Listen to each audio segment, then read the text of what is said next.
this whole YouTube thing. What I wanted to hit on was YouTube and the market, right? The social media market, more specifically YouTube. And I've learned that, I mean, in any social media, there is a an avenue to, speculate, to find interesting reads and whatnot. But when it came down to it, hey, what's going on, Jeremy, Trinity? When it came down to it, uh, we, in a maybe not intentional, accidental way, we influence the market. I'll give you some examples. Whether we, what's up, what's up, J. Rod, Jean Paul. Um, uh, Here recently, within the year of my YouTubing, there's been at least two books, from what I remember, that we kind of stirred up the prices, if that makes sense. And one of the books was what was that? Superman 1, 2, 3, the second print. And I forgot who showed it off first, but I was like, ooh, I want that. I want that. What's up, Cajun Comics? And I went looking, and I started realizing, I was like, these prices are starting to go up really, really quick. And fortunately for me, I live here in San Antonio. We have a plethora of areas we can go hunting, whether it's comic book shops or flea markets, indoor, outdoor, used bookstores. And for those who don't know, my daughter used to work at a comic book shop, and I went in there because it's kind of low key. Nobody really knows about it. It's no longer open, but I found it, and I found it for, they had a sticker price for $4, and it was like a 50% off sale, all back issue. So I eventually got for $2. So while I was looking for that, I was getting curious. And the prices kept on going up and up and up, and I was like, how many people actually watch this? I mean, because you have subscribers, right? Those that either get the notifications, or you look at their subscription list and you see them. But YouTube is so much bigger than just your subscription list. You have outside entities. I mean, you think about, there's millions upon millions and billions of people that go on YouTube at any given moment and type in comic book call, right? And they look in there and see something that they like. And another example, it actually happened to me not too long ago. I showed up a couple of books, and in the comment, somebody wrote, "Hey man, I saw that book and I really liked it, so I went out and bought it."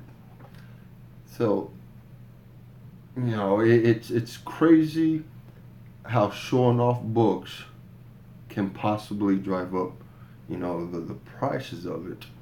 And me being a hunter, me going face to face with everybody who's watching, it kind of puts me in a weird predicament, because there's people out there who watch me that I don't even know watches me. Another example was at this last show that I was at.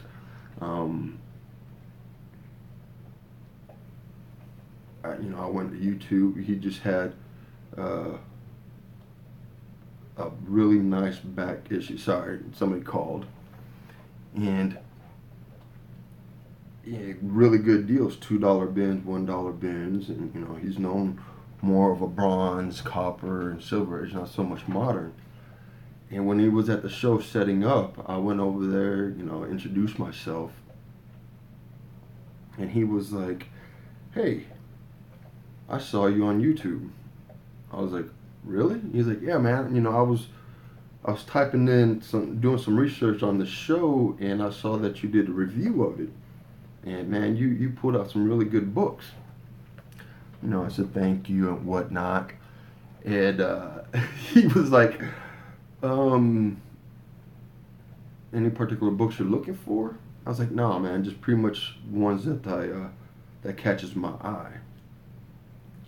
And my first question now, not as much before, is how much are your books? If the books are not priced, that's what I would recommend is how much are your books, because you don't want to pull out 20 books and come to find out that they're asking $5 a book, or once you get to the register,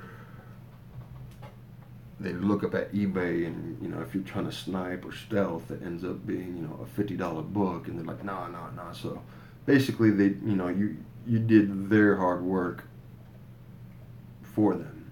You set up their wall, and that actually happened to me a while back. I literally spent probably about 3 hours at a shop, and it's the kind of shops that I like. Just books everywhere, boxes everywhere, just untouched treasures.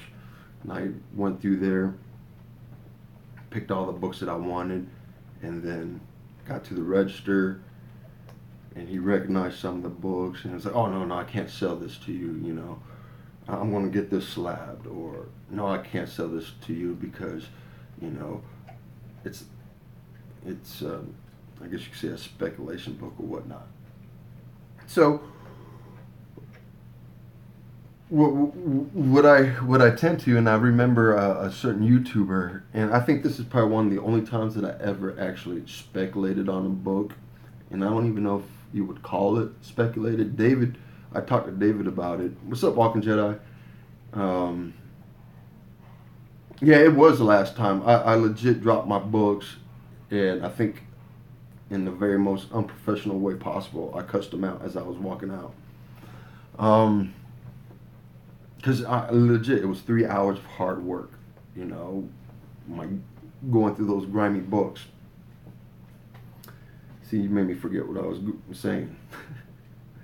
But, this YouTuber showed this book, right? And I was like, no, not yet. Wait till I had that book in my hand. Because sure stuff, I would say probably about 4 days later, 5 days later, that book went up. And it went up super fast. And I'll tell you what book it is. This book right here. Before the news of, Jimmy Hudson showing up in continuity, I was hunting. One of two reasons. It was because of Jimmy Hudson, and then two, Wolverine's son. Whether you're speculating or whatnot, it's Wolverine's son. Why not pick it up? And as soon as that person showed that book off in YouTube land, I legitimately thought to myself, there goes my stealth. And fortunately for me, like I said, it was like 4 days before it actually started getting that momentum. And I think I found it for cover. That particular book was an A-OK from Seeking. So I was really, really happy. But then I realized, that book is just launching, whether it's the speculation, whether, movie, is he going to be the next Wolverine, or is he going to be the next Wolverine in the comics, or, it's Wolverine's son, he's got to go somewhere, so let's pick it up. And then, if I remember correctly, you see Grayson? As soon as I go in there, he he has to get a drink, right? And Arthur Adams, and then he became big, right? Well, I'm not going to say became, he's always been big, but I guess, through YouTube and social media, it reached a little bit further than what it was before. He got that exposure. So, was it Pope Grimy or Carlton Atkins. I don't remember. I tend to lean to Poe. But he said that a particular group influences the market. Yeah, I am live. I figured, hey, this is year 2, year 1 review. Might as well do something that I didn't do in year 1. And he, I will co-sign with that. I believe, again, YouTube with the broader audience, it exposes more books. One of the reasons why I got on YouTube was to see what people want to show. Whether it's, Jeremy with his Batman, Jedi with some of his stealth buys, or Seeking with, his variants. It gives me, for me, because I'm a visual guy, it gives me something to look at and say, okay, what's up, Bat? What's going on, sir? I was, it legitimately has given me another venue to look and find for more books. I find it as a challenge. If David goes and says, "Oh man, this is a hard to find book. Hey, what's going on, Tad? Happy late birthday, brother." I'll be damned if that's a challenge to me. I'm going out there, and I'm going to go look for that book, and then take a picture of it and send it to him and say, "Look, I found your hard to find book." It's everything for me is a challenge. I like having that competition, that healthy competition. But yeah, I mean, that's basically what this video was more so about. How social media, and specifically YouTube, exposes more books and can possibly drive up some of the prices. Like I said before, there was another vendor, right? I was at another comic show, and Switch, if you're going to watch this on Throwback, it's that show. One of the vendors saw me and recognized me through the video and said, okay, he was joking, but you could also tell there's like a sense of seriousness when he said, okay, I got to watch what books you pull out, because I might not have them at the price they should be selling at. So, of course, me being me, my first question is, well, how much are you selling your books for? And then he would tell me, and I'm like, all right, cool. Because I would hate for me to show up and pull those books and he upcharges. Because that's just not cool, not in any way.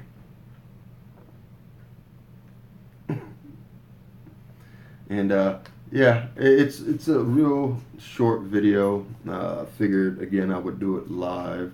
I figured, why not? Just be quick. If you see a book that you want on YouTube land, be quick to get it. I would prefer, I know me and Jedi and a few others have the ability to go out and hunt, because, and I will speak specifically about me, is that we have a little bit more opportunities with all the books that are involved. But, the next book that you want and you see it, get it quick, because you have, folks that do watch YouTube, the vendors and the sellers that watch YouTube and say, huh, Tito is showing Deadpool #1, right? From the limited series. Remember the rule of two. If there's one person that likes it, there's another person that likes it. And it's just a matter of how much that other person is willing to pay for that book. Spawn, right? Where are you, buddy? Well, Spawn, the thank you, right? Right off the bat. Remember how much that thing was going for? Right off the bat. I think it was an auction for like 500 raw. So I got on eBay because when I went to the store, there's a whole backstory to this store. I went on eBay and I sniped. I found one for $40, got it, picked it up, and then fortunately, when I did my vacation, I found a few others. Sometimes, hey, Dr. Von Tilla, um, Stanley uncovered eBay over 409.8. Yeah, yeah. You know, Spawn. You know, I am obviously a Spawn collector, and you know, Spawn is really hit and miss. For example, the ones that just dropped. I was gonna say the Walking Jedi, the Walking Dead cover swipes, right? I don't quote me on anything, but I don't know the print run of those. I don't know anything dealing with numbers. But if you look at it historically, and you go back to your 220s, 221s, and see how much they're going for now. Of course, it's been quite a few years afterwards. Is that it? Is that a good investment? It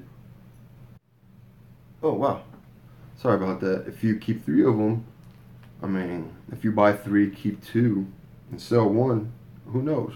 But historically, with Spawn, with those really crazy covers, you tend to get a little bit more money back than what you initially spent on it.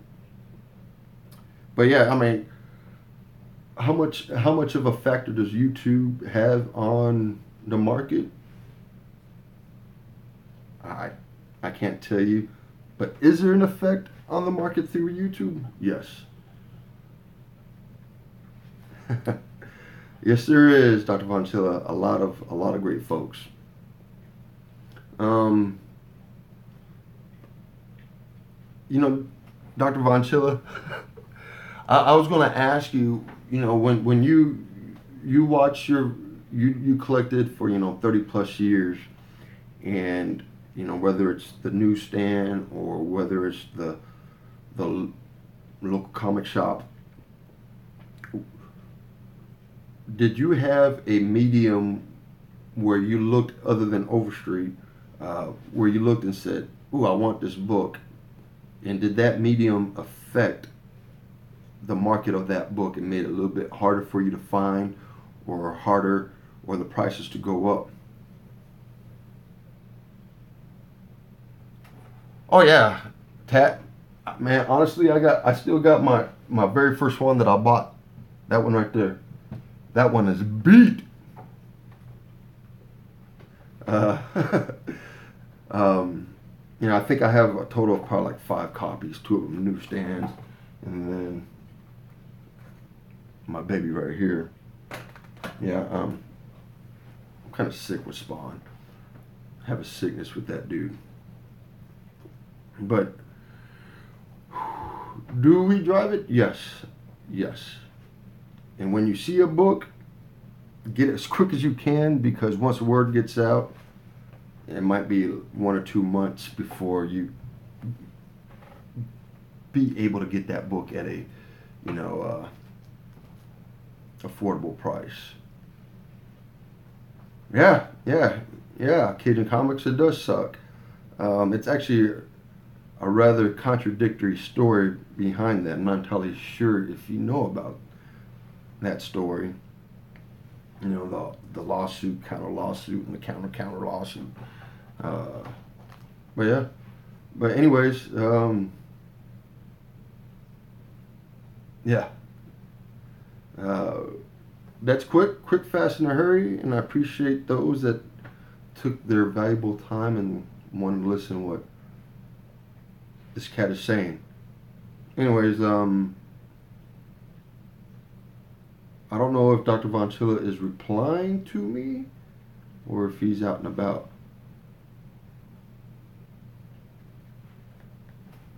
I can't say anything other than my own desire drove my notion of affordability, but that was in the pre-internet days, and that's exactly right. I mean, and that was almost the point that I was trying to figure out or trying to understand is, the pre-internet days, and being the old.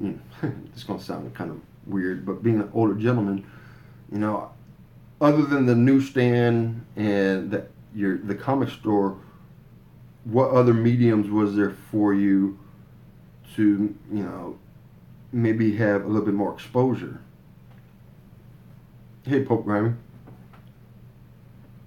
Well, I ain't preaching, dude. I'm just chit-chatting. Figured I'll do this. But, I don't know. What do you guys think? My budget drives my notion of affordability. If I want it and can afford it, then it's worth it. Right. All right. Now,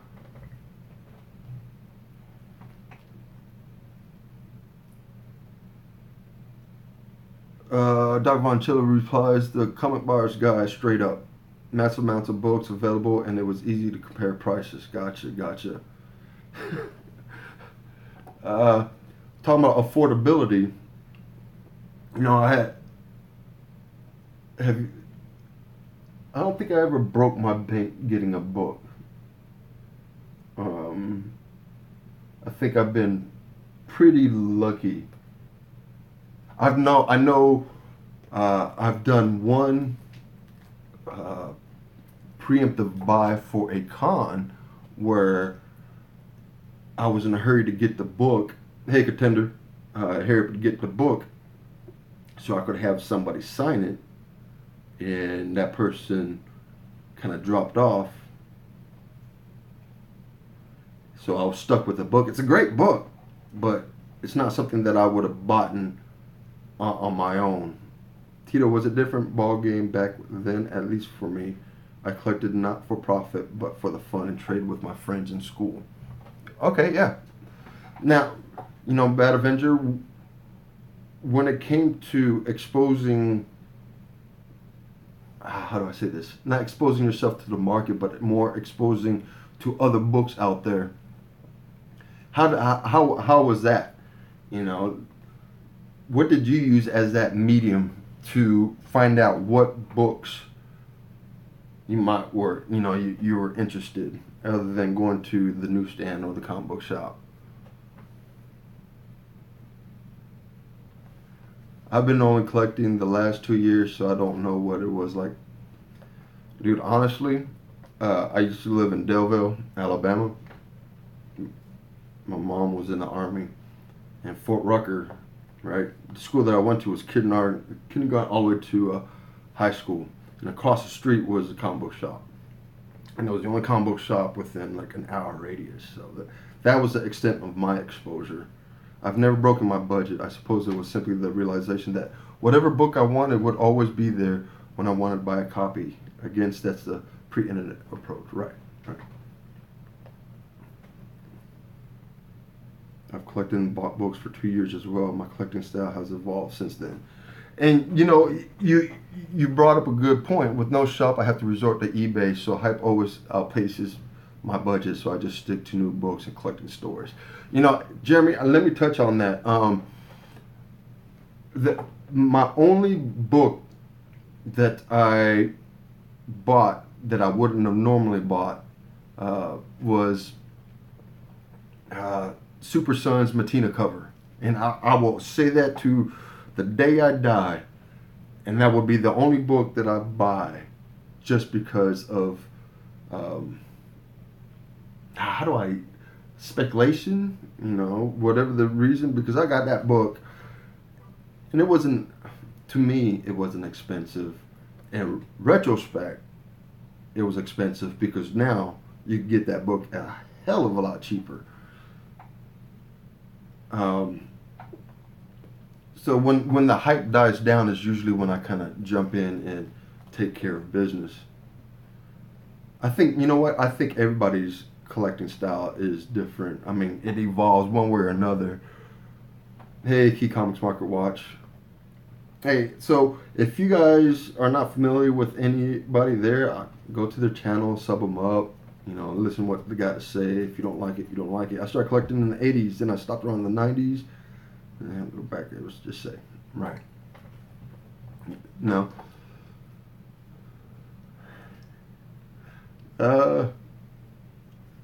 Yeah, see, David, I think I think, and this is where our opinions, differ. It looked great on the monitor, but when I got my hands on it, I was just like, ew. I'm not gonna lie, Batman. You can barely see Batman. The stock. All right, Jed, I appreciate it, man. Thanks for stopping by. And then at that point is when I realized, yeah, I'm not gonna do that. I'm not gonna jump on something that quick. I'll wait when it goes down. I'll go to half price books down the street and get it for $1.50 or $2. It's worth knowing that I've been so wild about any books that I paid an amount I wasn't comfortable.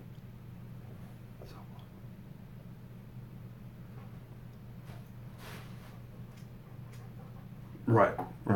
Yeah, Rack 718. If it goes down, so I say this with the loose lips. I say this with no factual backing. But unless we're talking about a bronze, silver age key, modern key, I would say about 80% of the time it'll go down. It'll go down from the highest peak. Let's go with that. Traditionally, historically, if you look at eBay and all the big books within the last year, because that's what I like to talk about is the last year. About 80% of them came back down. And that's when I come in. Hey, Doom, appreciate stopping by, man. And it's worth noting that the most ever I paid for a book was 80 Daredevil #1, circa 84 via the Comics Buyer's Guides, right? Damn, I should have been smart enough to go back there, but I was too busy in sports. So, what's the big hype right now? Somebody type in "Sup Doom, all your best buyers paid." Let me know I am liquid. Yeah, okay. So Rags, let me jump on that. Right. I'm not here to promote anybody. I'm not getting no money or sponsorship, but the 9.2 crew did have an auction, pretty good auction. So if you ever want to buy a book or look for a book in deals, go check them out. Hey, Dr. Von Chilla, I was a card collector back then, so yeah. That didn't work out too well for me. My first comics were a Batman bundle, Wolverine bundle at some random store. Wolverine got hooked me, so I got my parents to take me to a comic store. See, that's awesome. I mean, and it's weird how, by chance, something happens.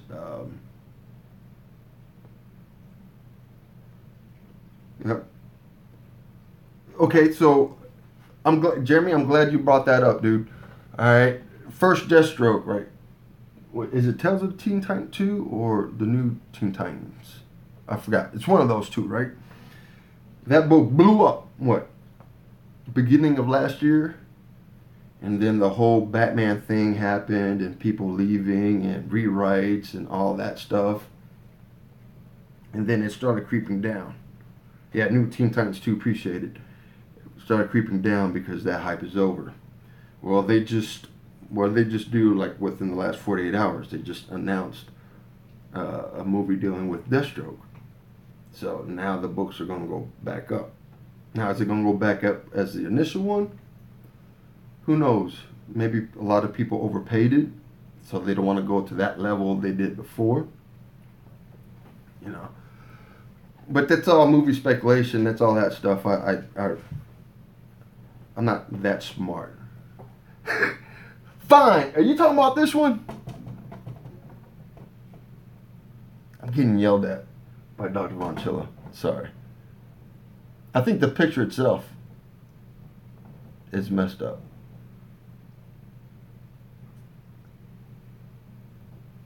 Yep. I'll fix it. Hold on. There. How's that? That should work out a little bit better. But again, You're welcome. You're welcome. There needs to be a gap on those two frames over your right shoulder. These right here or these right here? I'm assuming it's these. Right? The top or bottom. Right. So, you know, buy them quick, and it's almost contradictory, right? Yeah, you never know. I guess with all the gossip out there, timing is key, I guess. And that's exactly what I was going to say, Rags, is that it's a little bit contradictory for me to say buy them quick and wait, because you just don't know how and when. It's almost like a gut instinct, you know, based on what you've done before. No, it got me too, but the problem is you know, that particular picture frame, it's glassed on both sides. So if I try to lay it down and the air from the top glass comes in, it shifts it a little bit. I'll try to do better. How's that? Oh, hold on. It's back. Oh, well, since we're on that topic, that right there, it's actually an Adam Hughes Spawn. And it's the only Spawn that she's ever done. Right? Wait till they're expensive and then go find the book for what it used to go for. Right?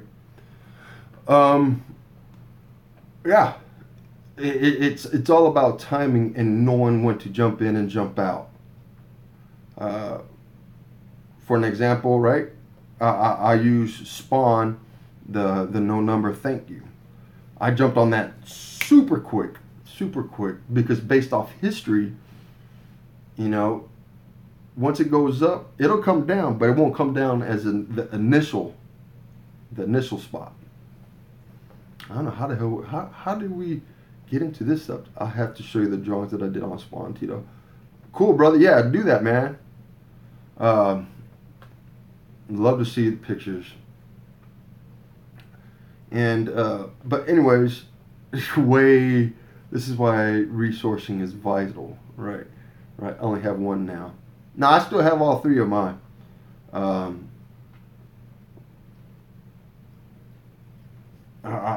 I'm pretty much done. We could chill out, talk. You have to move your whole cabinet to the left, like this left or that left, because it's actually against the back wall.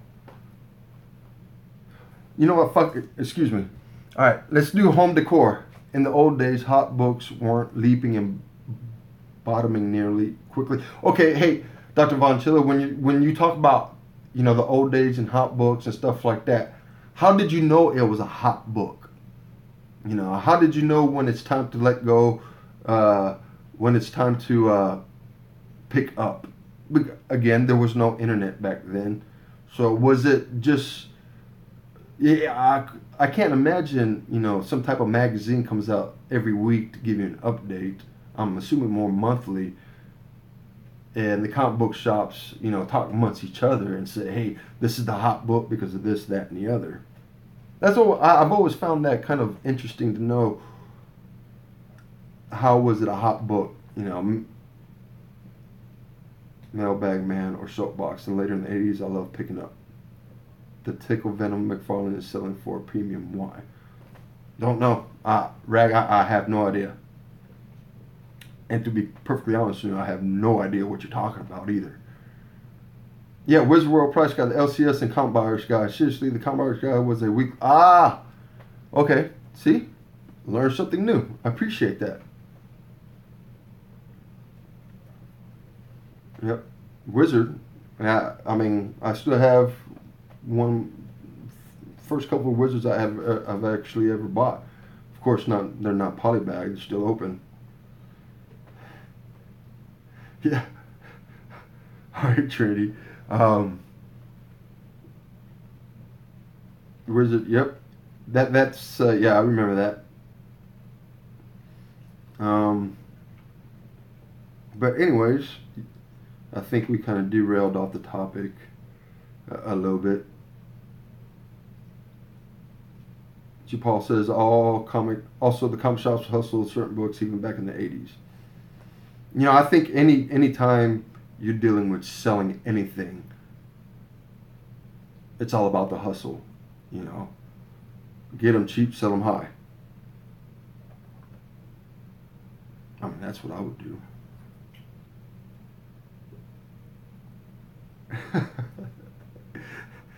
Just don't get caught, man. I would hate for, you know, I get a text from you and say, dude, you got fired. Wizard came along in the 80s and became a valuable source of info. Yep. Yep. Do I have an open one? I don't think I have an opened one. Yeah. Not laying around me. Wizard was great. And from what I understand, Wizard is coming back. So, all right. Few things to end it off because we kind of like went that way, went that way, went that way, went that way. In my opinion, yes, YouTube does control some of the market. So if you see a book that I show, you know, there's a possibility that somebody else sees it, and bam, there goes that price, because the rule of two. If you like it, somebody else likes it, and somebody else has it, they'll sell it for a much larger price. All right? Well, anyways, I do appreciate everybody coming up. I do appreciate everybody making comments. It was impromptu. All right? I'm out.